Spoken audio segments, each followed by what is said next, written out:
नियुक्ती शासकीय अंधशाळेत असली तरी काम मात्र दिव्यांग कक्षात करतात. गलेलठ्ठ पगार घेणाऱ्या या कर्मचाऱ्यांवर जिल्हा परिषदेच्या समाज कल्याण विभागाची मेहरबानी असल्यानं यात नेमकं कुणाचं आणि काय हित दडलंय हा खरा प्रश्न आहे. या विभागाचा कारभार तसा वादग्रस्त ठरलाय.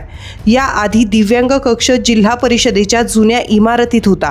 काही महिन्यांपूर्वी हा कक्ष सामाजिक न्याय भवनाच्या इमारतीत स्थलांतरित झाला आहे.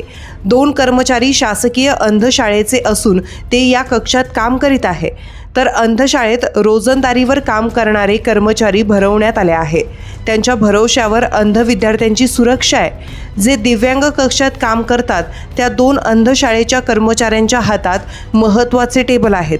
स्वतःचे पगार स्वतःच करून घेण्यासारखी कामं ते करतात.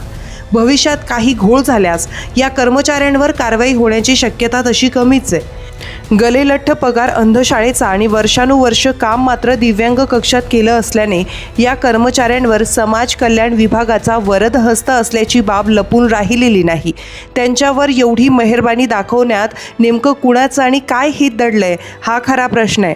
तसंही अंधशाळेच्या निदेशकाचं समायोजन करण्यावरून आधीच समाज कल्याण अधिकारी हर्षदा बडगुजर आणि कर्मचारी भरत चौधरी यांची भूमिका संशयास्पद ठरली आहे.